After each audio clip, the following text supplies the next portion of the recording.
All right. Hello, everybody. Thank you so much for joining myself and Dr. Josh Wagner today. I've known Josh for quite a few years.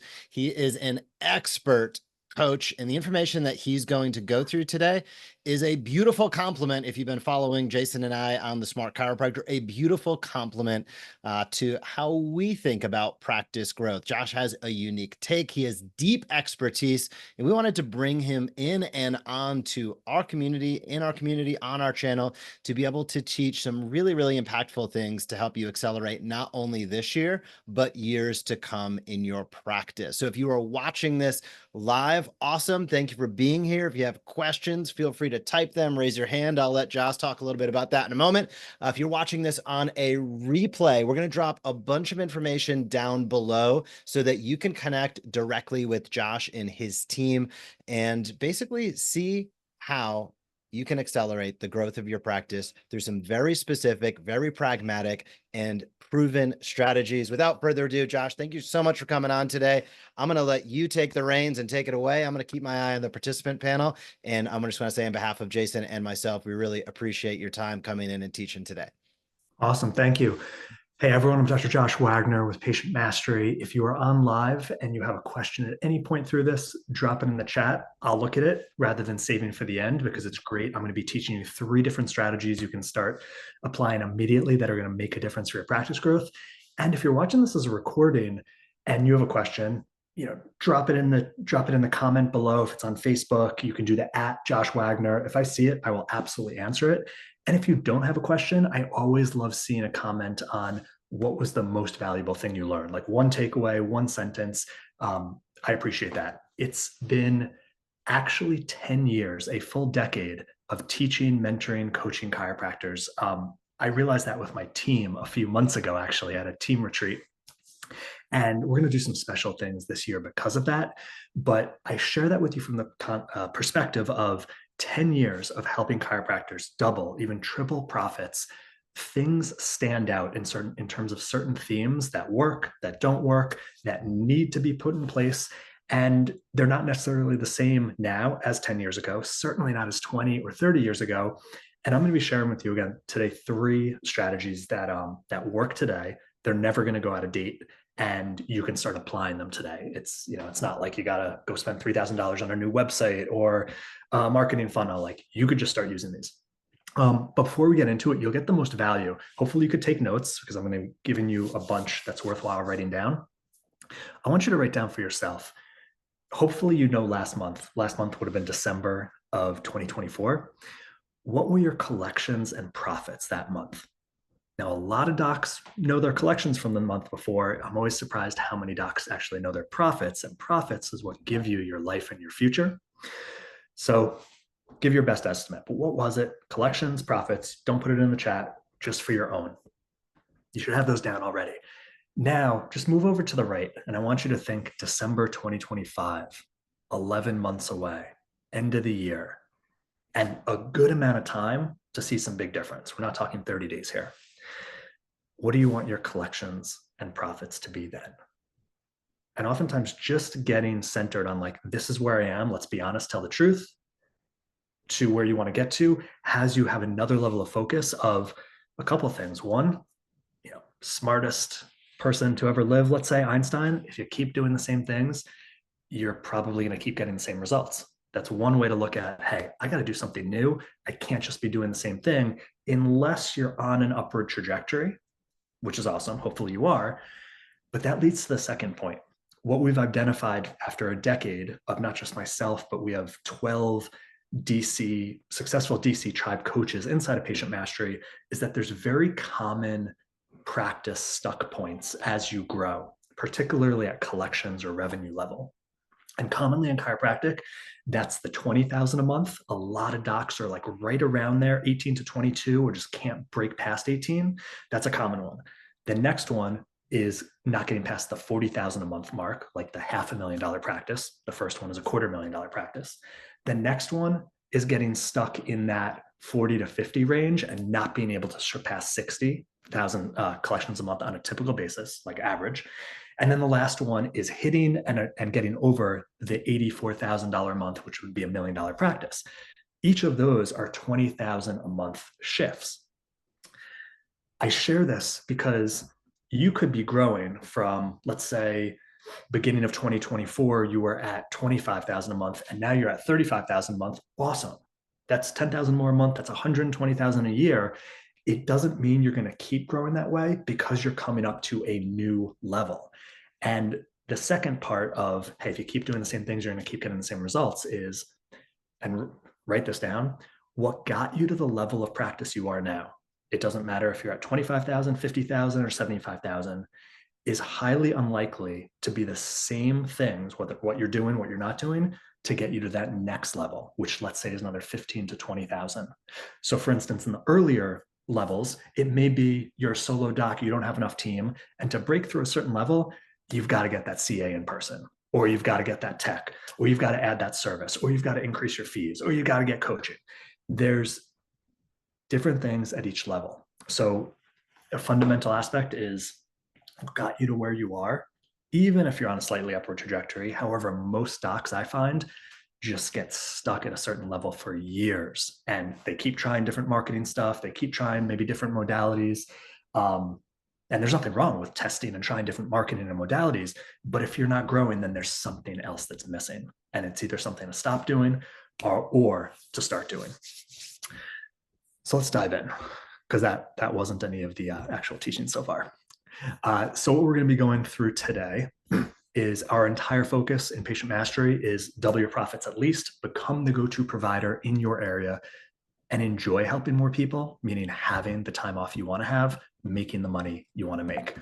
Today, 3 patient mastery growth strategies I'm going to share. Actually, first thing I want to show you, Jeff, you can see this. And is it backwards or is it forwards for you? It's correct. Cool, because it's backwards. Yeah. All right, inpatient mastery. Again, after a decade of what works for chiropractors growing, and I don't mean feeling better in practice, I mean making a lot more money and helping more people, 3 components that are oftentimes left out.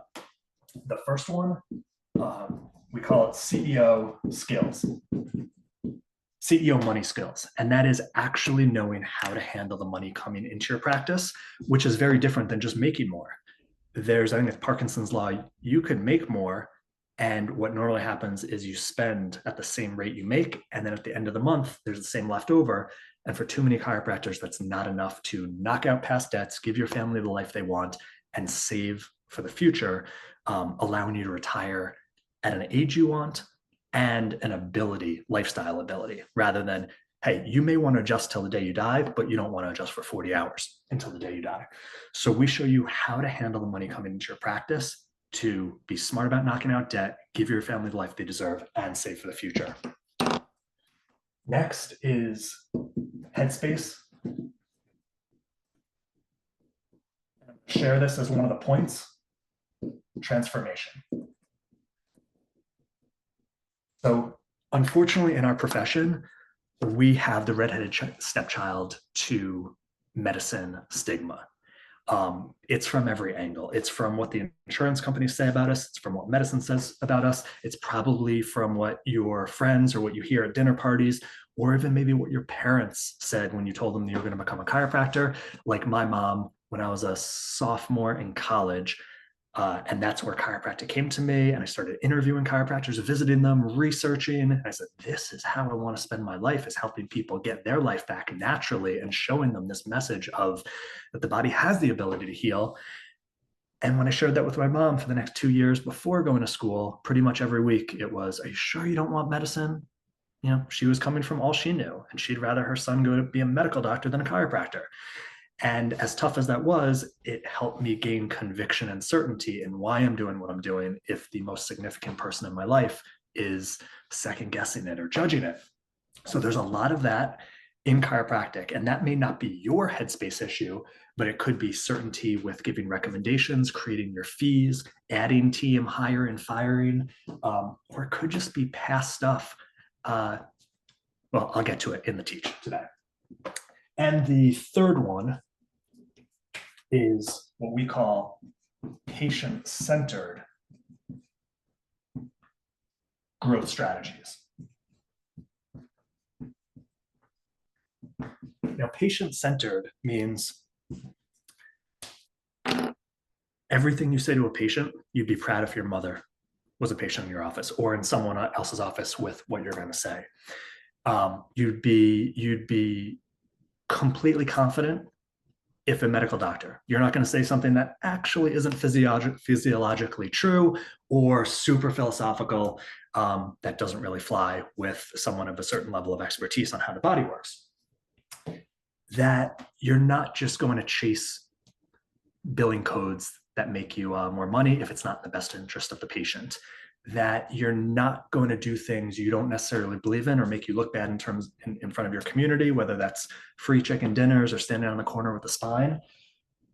You're going to be taught to say and do things in practice that you feel congruent and aligned with. You're not going to be a cookie cutter model of me or anyone else. You're not going to feel like a robot drowning patients in education, using fear tactics, or feeling like a salesperson, which I don't know why you got into chiropractic, but most docs I know didn't get into chiro wanting to feel that way, whether fear tactics, salesy, or that aspect of looking at your schedule, seeing new patients on the books, and then feeling like dread and overwhelm of how heavy that process has to be.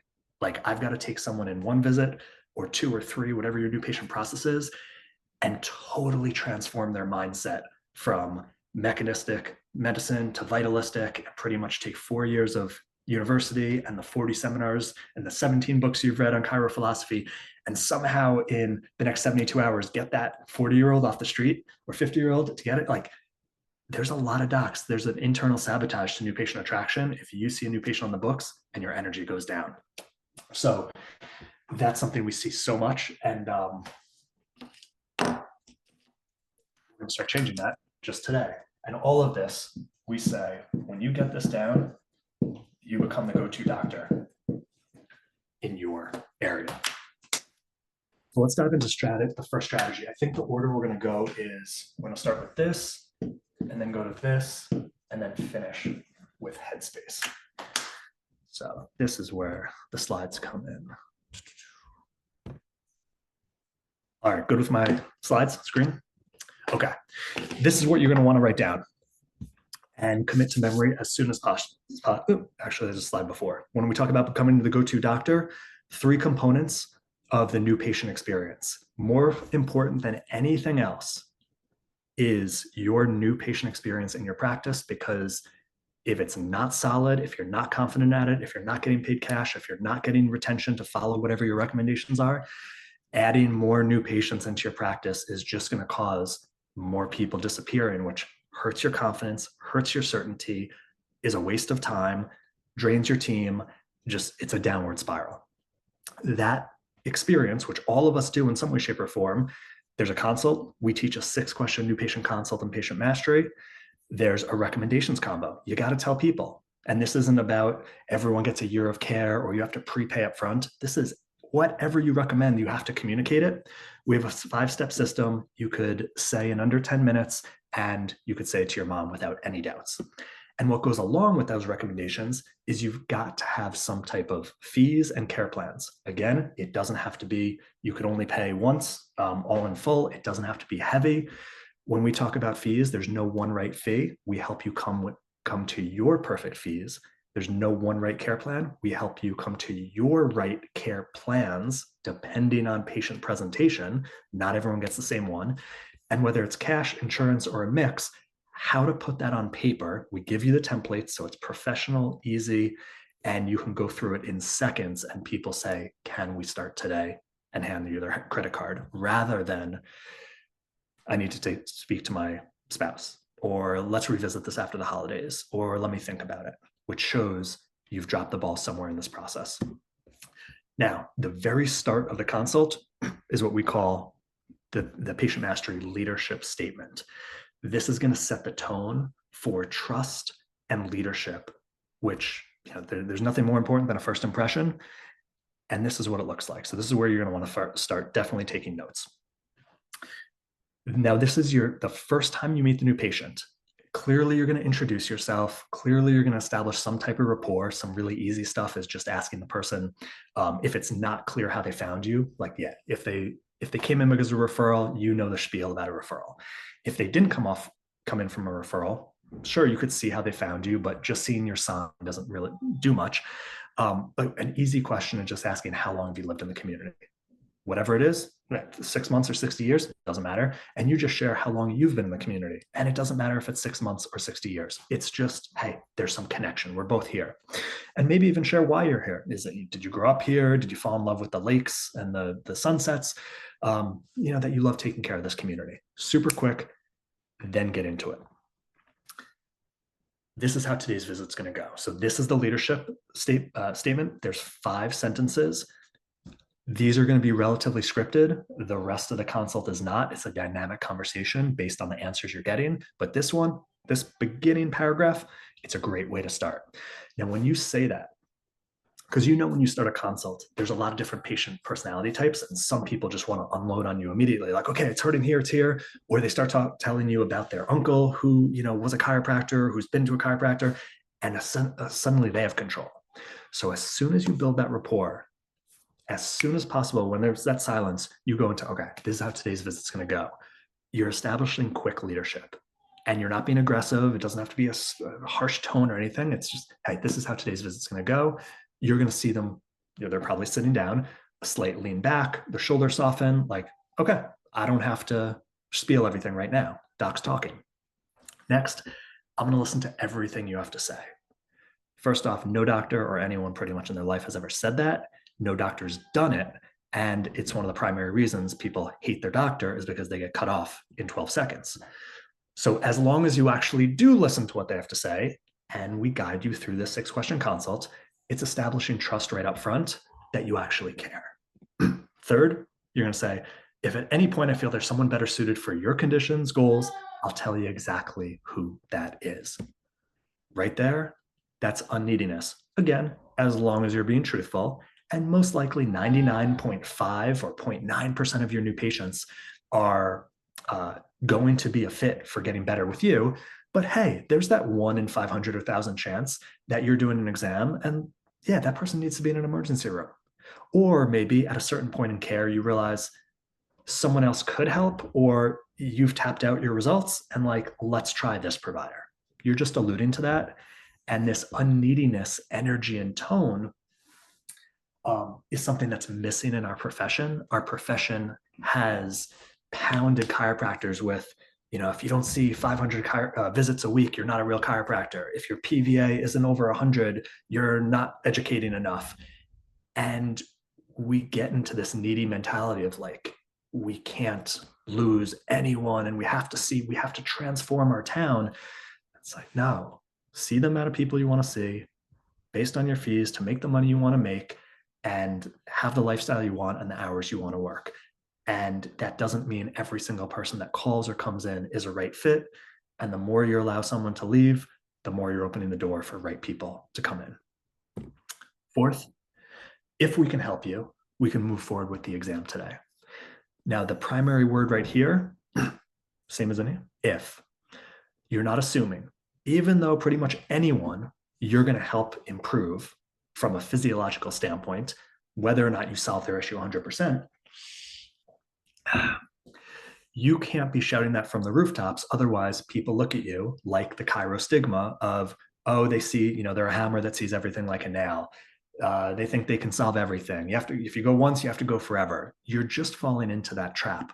But if it's from a standpoint of you, new patient, have to qualify based on an actual exam, plus what you tell me, to be able to get care here, it changes the game and it makes them lean in of like, I want to see if I qualify. I want to see if this is the right place. And it really is coming from a place of opportunity rather than that patient feeling like they are just another cog in a wheel of a chiropractor who does the same thing to everyone and says the same thing.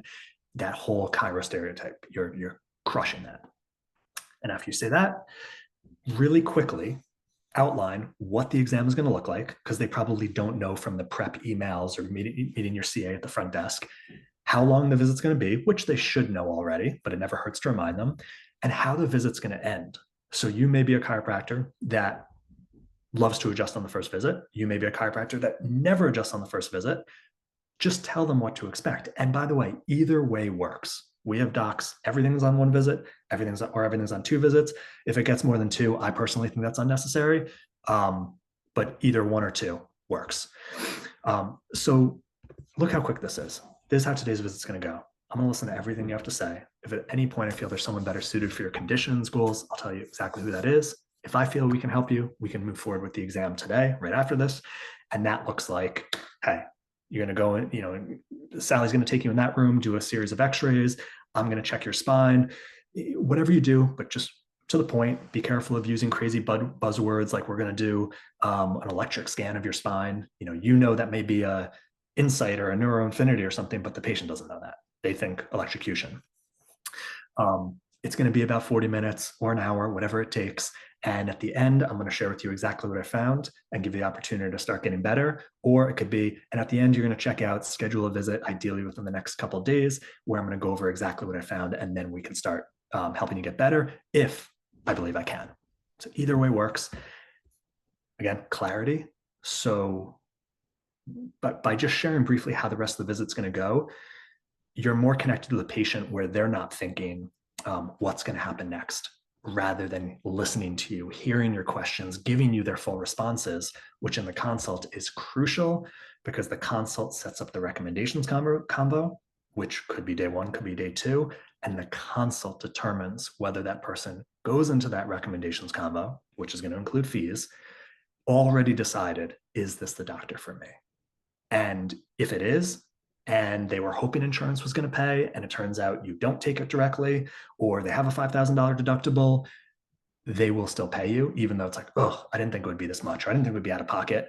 They will still pay you because they've already made that decision. You are their go-to doc, and they're going to tell a spouse, hey, I want you to go see Dr. Jeff, Dr. Eric. Every single week in patient mastery, I hear docs talk about, I got a referral after the consult, and let's say they haven't adjusted the patient yet. I got a referral after the consult. They do a 2-day process. I got a referral after the consult. And by the way, there's no request for referrals in the new patient consult. But it's because the experience is so unique and so different, people want their loved ones to know about you. So not only referrals, but the ease of, I don't have to completely change this person's mindset. I don't have to use fear tactics. I don't have to use sales tactics. I don't have to say stuff that just doesn't inherently feel good to me. It makes it, when you see those patients on the books, your energy goes up rather than goes down. And energetically, more of them are going to flow onto the books just because of that. Yeah. And so after that, you go right into the 6-question patient mastery consult, starting with question 1. You can go to patientmastery.com and get that if you want it. But right now, you can literally use this on the rest of your new patients and then go into whatever you do for the consult, and it'll start your connection and your relationship with trust and leadership and professionalism, and it just works. Okay, so that's an example of a patient-centered communication strategy or growth strategy. Let's go into CEO money skills. So we're totally changing topics right now. And by the way, if any questions, just shout or drop into the chat or comment. So here's a few months ago, Dr. Joe Adams is a client, doc in Texas, and his financial advisor said to him, this one shift added $500,000 to your retirement account. And he was thanking me in a text. And I go, what, which shift? And he was thanking me because I had mentioned it months before, and then his financial advisor saw what he was doing. And it's called the 10% weekly rule. And this is Dr. Joe Adams, Texas Chiropractic Association board member, one of the best neurology chiropractors out there, great human being. So here's the lesson. A lot of, let me get rid of this. A lot of business owners have heard about, hey, one of the best strategies for long-term wealth is taking 10% of what you make and putting it towards just a long-term investment strategy. Let's say an index fund, set it and forget it. You're not pulling it if money's low that month. You're not using it on an upcoming vacation. It can be a retirement account or a non-retirement account, but it's purely long-term. However, that 10% means different things to different people. And I don't mean based on what you make. So let me give you an example. Let's say your practice, I'll just say this is December 24. Let's say your practice generated 50K in the month of January. Now, for a doc with good margins, 25% is going to be, or 25,000 of that is going to be profit, about 50% at this practice level. So out of 50K, what's 10%? That's 5K. Let's say 10% rule. But out of what's actually yours, it's half that, 2,500. Now, if you make 25,000 in profit, some of that is also owed to the government and taxes. So let's just say you set aside 5,000 of that for taxes, and you're actually taking 20K, like personal net. And even though, yes, you have lifestyle expenses, maybe you have debts you're knocking out, maybe you have tithing responsibilities, but right now, after taxes, that's 2K. So you can see how right here, there's just a big difference is, well, which 10%? What we advise, and this is a strategy, especially if you're not making the amount you want to be making in practice right now. Like margins are slim, your collections or profits aren't where they are. Even more so to do this, even though it's going to be scarier, is you take the 10% from total collections. I know that's scarier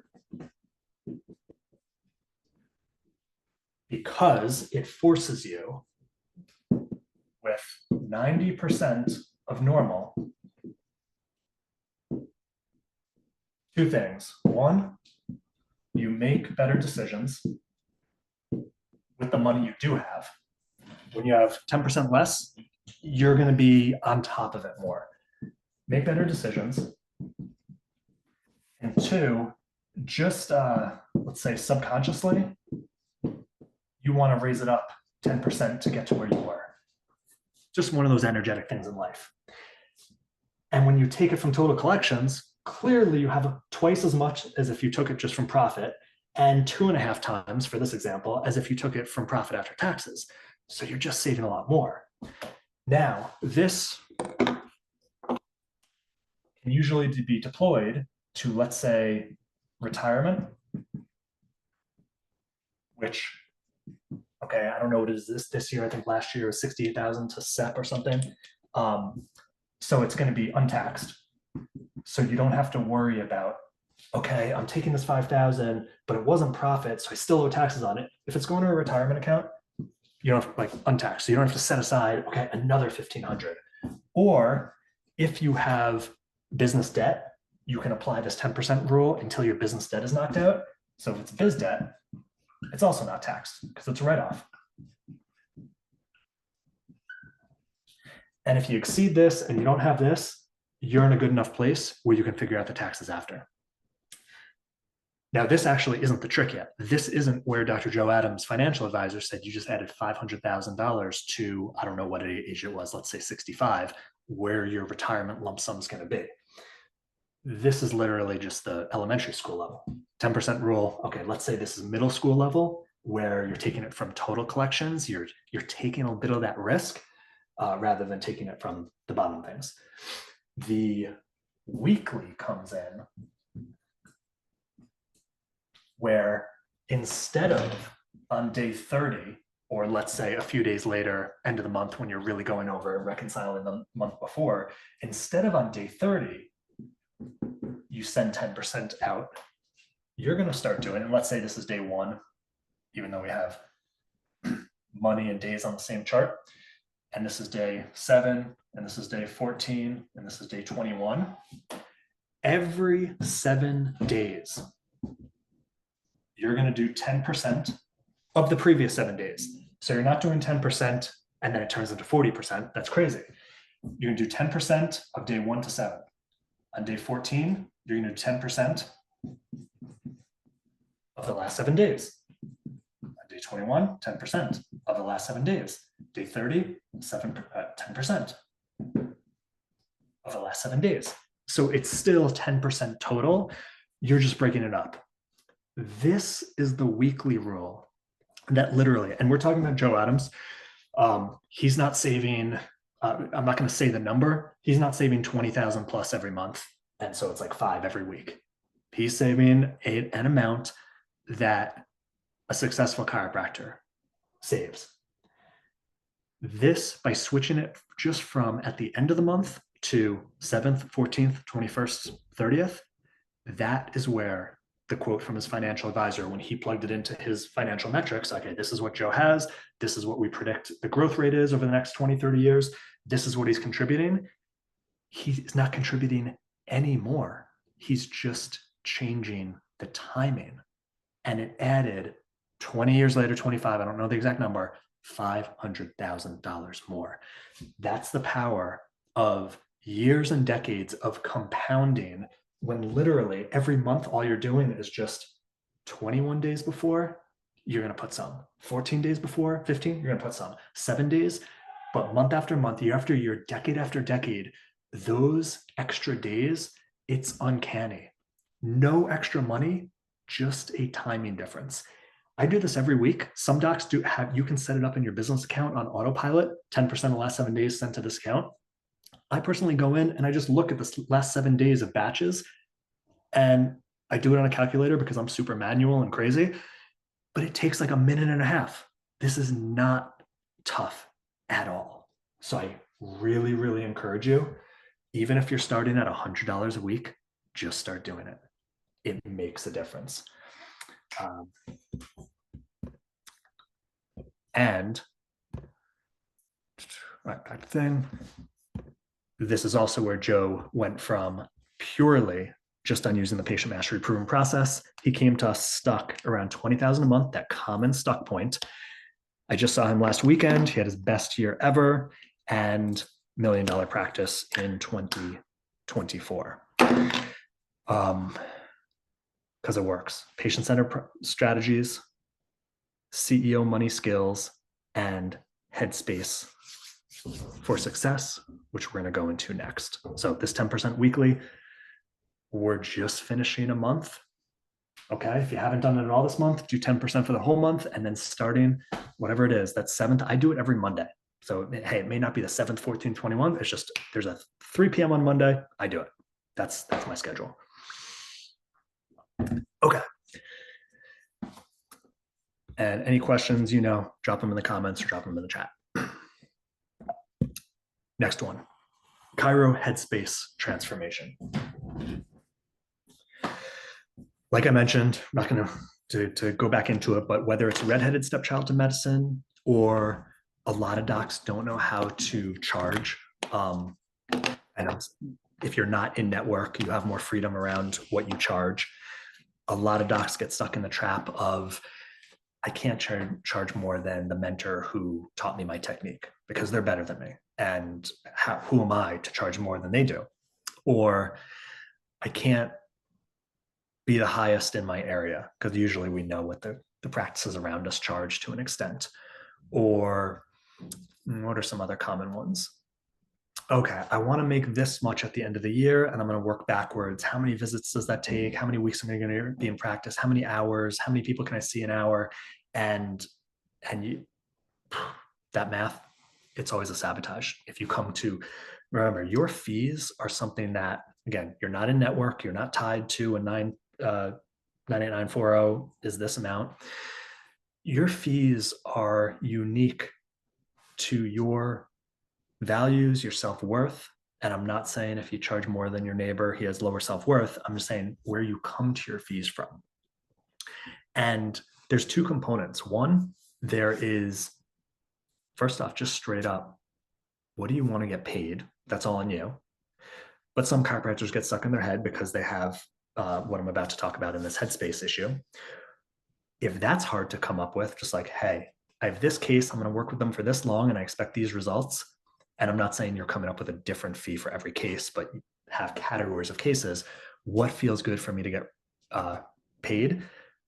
Your fees are no different than who you want to have relationships with, whether as friends or who you want to date and marry.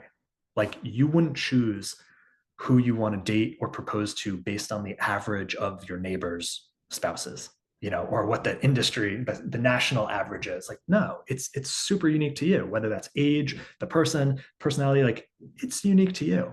The same thing with your fees.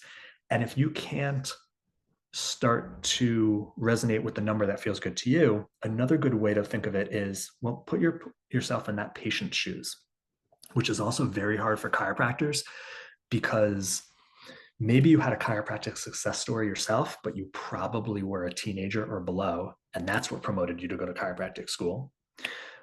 You probably don't pay for chiropractic care now. That's fine. Colleague, helping each other. You probably don't have any issues you're struggling with, but you get care just because you know it's healthy and it keeps you healthy. And that's not your new patient walking in. Your new patient is oftentimes either in crisis or, hey, there's something, but it's bothering them enough that rest, Tylenol, stretching, acupuncture, yoga isn't doing it. And it's like, I've got to make a doctor's appointment. And even if it's just the pebble in the shoe analogy, like, that's something that's with them all day. And it truly is messing with their life. And what we talk about in chiropractic all the time is, you are here to help people get back to their life, not just get rid of pain, not just restore mobility, not just change numbers on exams. All of that are a medium to get people back to their life, which is unique to them. What is their, what do they call them, ADLs? Is it watching the Super Bowl not in pain? Is it bowling without pain? Is it going out to dinner with your spouse, sitting at the seat not in pain? Is it being able to pick up the grandchild or dance with your granddaughter at the wedding? Like, everyone has unique life stuff. You find that out in the consult, you use them in the recommendations. And when you put yourself in that person's shoes, most likely, if they got 100% relief, 90 or correction, solving, resolution, 80%, 70, 60, like, that's a multi-thousand-dollar value for when you decide to put yourself in that new patient's shoes, not in your shoes to get your care. And when you think, okay, this person has chronic migraines or bulging disc, can't sleep through the night, can't do these things in their life, that's worth tens of thousands to them. Your, just throwing examples out there, $600 care plan, $2,500 care plan, $6,000 care plan, whatever it is, should be far, far less than what it's really worth to them. And when you start thinking about fees and value in those terms, rather than, what does an insurance company that doesn't have any respect for me pay? What does my neighbor who has no connection to me whatsoever and has no idea how to set their own fees? Why should I be in relation to them? And hey, maybe you fall on the same number, but it's from a different reason. It's from a place of conviction and authenticity and integrity, not, this is just what I should charge. Now, I digress. I digressed on that fees thing because that's a big thing when it comes to chiropractors, getting in their own way and sabotaging profits and success. Fees may not be an issue for you. Fees may be, you're completely congruent and aligned and feel great about your fees. But I promise you it's somewhere. Like, you wouldn't be watching this if you weren't feeling stuck in some level in practice. And so here's the question I want you to ask yourself. And it's super simple. It's a yes, no answer. And it's going to come to you in a second. If you don't get any answer, count it as a no. That's just how it works. And I want you to think, before I ask you this question, of what's your practice vision goal? The collections, the profits, maybe you look at it as volume, but you know where it is, and it's most likely above where you are now. Where, even if you get to goal, we create another one. What's your practice, ideal practice outcomes vision? And there's also a feel to it. Like you want to feel light and inspired, not heavy. And I don't want to have these conversations and I hate my team. And now with that in your mind, ask yourself this question. Do you truly believe you deserve the practice success you envision? And you're either going to get a yes, a no, or nothing, and a nothing is along the lines of no. There's probably just a bit of fear there or not wanting to confront it.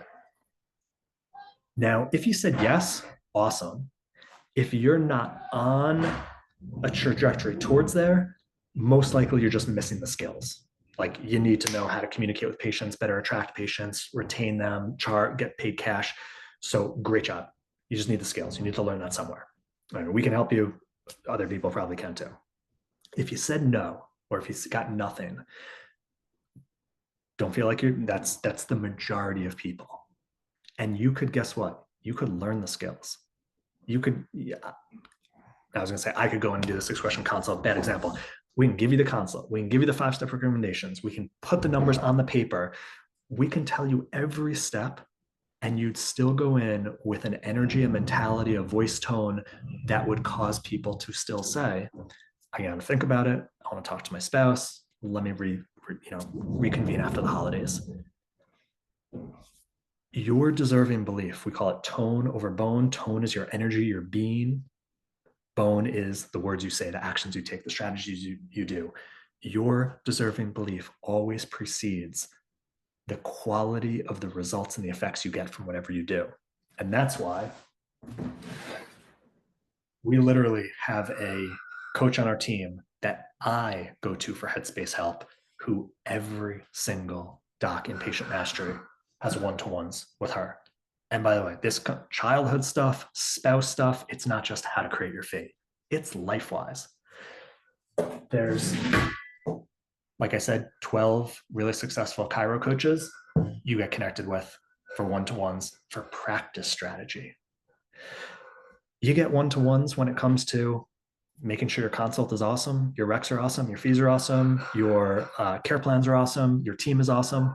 Like, you get all of that. So you're not on your own island, which is where most chiropractors think they are, or where most chiropractors are. Undeserving beliefs, which we all have. You know, if you're on this, you have an extent where practice isn't going to the level you want. There's something there.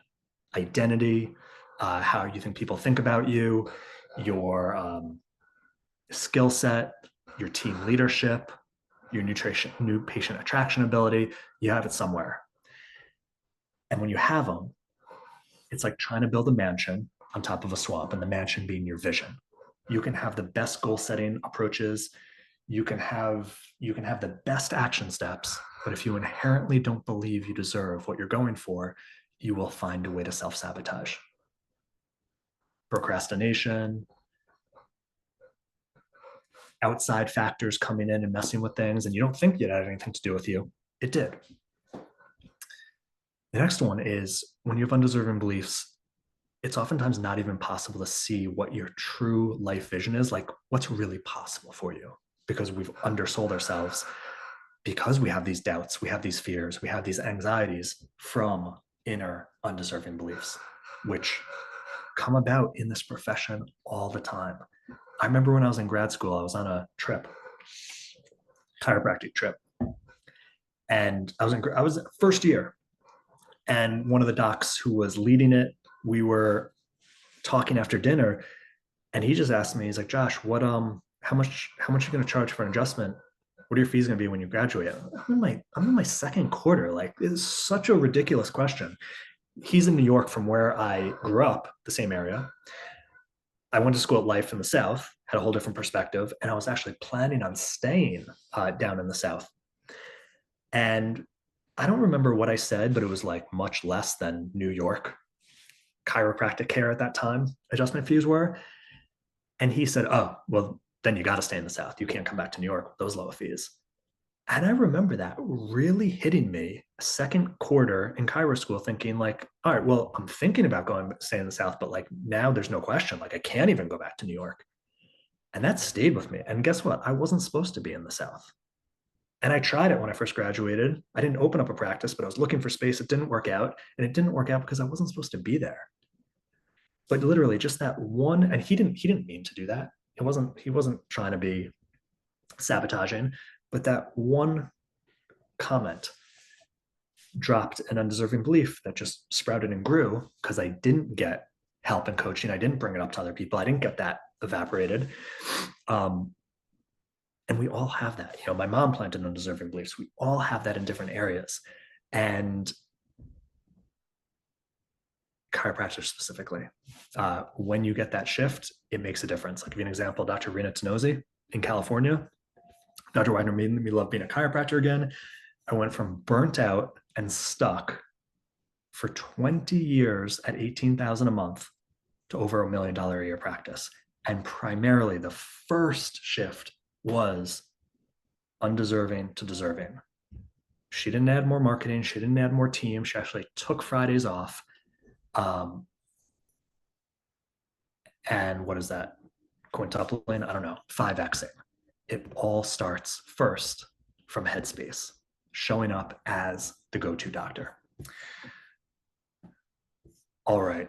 So we hit one example of a patient-centered communication, your leadership statement, one example of CEO money skills, 10% weekly, and how to do it to completely change the trajectory of what you have decades later, and one example of headspace transformation. Now, well, I told you the understanding of undeserving beliefs. I wrote a book in 2019, updated it last year, more catered to chiropractors because the original version was really for anyone, on how to identify and change undeserving beliefs to deserving, or strengthen your current deserving beliefs, because everything's a spectrum. It's not just yes or no. And you can get that as a gift at patientmastery.com. And I'm going to show you, I think it's this slide. Yeah. If you're serious about doubling your profits, becoming the go-to doc this year, here's a few different things you can get at patientmastery.com. Definitely and specifically, if you are stuck below 10,000 a month, we have lots of docs that reach out to us. And the first thing we say is start working on your headspace. You can get a completely free gifted PDF download of You Deserve It. If you want to hear my voice, it's on Audible. If you want a physical copy to highlight, you can find it on Amazon, but a gifted copy is at patientmastery.com. And if you're just starting out or you're stuck below 10,000, I promise you the majority is a headspace issue. If you are stuck under $1 million a year, which is the majority of chiropractors, like you're between that 20 to 80 and 15 to 20,000 a month more in collections and primarily pure profits, because we don't tell you to go spend a lot more money on marketing, that'll make a tangible difference to knocking out debt if you have it, giving your family a better lifestyle, and deploying more for the future for savings, retirement savings. You can have a call with one of our coaches, literally gifted call. It is not a sales call. We will literally show you, based on what you're telling me in your practice, here's most likely what's missing from stopping you from moving forward. And here's three strategies that are going to help you do it. If you want the entire proven process and one-to-one coaching going forward, sure, we'll share with you exactly what that looks like, what level would be suited for you, but you will get a ton of value of like, oh, I needed someone to look under my hood and point out, this is where I need to put attention. And these are 2 to 3 strategies that I'm not even realizing need to be implemented. Now that leaves the last category. If you're over $1 million a year in practice, one of the best resources I can share with you, because it doesn't mean you're making $1 million a year profit, is when you go to patientmastery.com at the top, and I think it's like $ cash flow or something, financial freedom, an 8-step system for how to handle every single dollar that comes into your practice like an expert, like a professional. So you are being responsible from everything, to your overhead, to taxes, to if you have a tithing commitment, to your family lifestyle, to debts, to future. And it's just a system you can follow rather than trying to figure it out every month, what money goes where, and hoping you're doing it right. You know which category you fall in. And if you don't want to stay on your own island and you realize what got you to where you are will not get you to where you want, and you want some of the best in the profession, strategies, coaching, and a phenomenal community, Just choose which one is right for you, and you can access them all at Patient Mastery. And thank you for all you do day in and day out as a chiropractor. Jeff, I'm here if you got any questions or you want to close out. Josh, this has been just absolutely fantastic. I want to encourage everybody to really head over to patientmastery.com.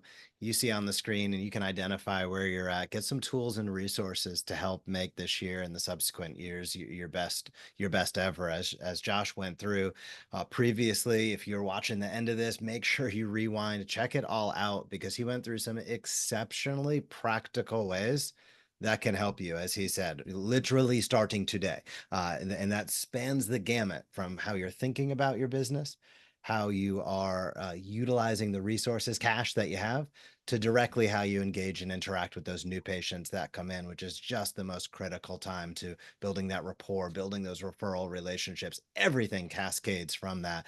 And Josh went through in detail how you can step your game up. So if you have any questions for him or his team, please head over to patientmastery.com, connect, but please go over, download some of the resources, connect with this team, and ultimately utilize what you have available, Doc, listening and watching, to help you help more people. So Josh, I really appreciate you coming on and sharing. This has been great. And I love the pragmatism of what you put out there, because they're items that docs can really take and utilize today. So thank you so much.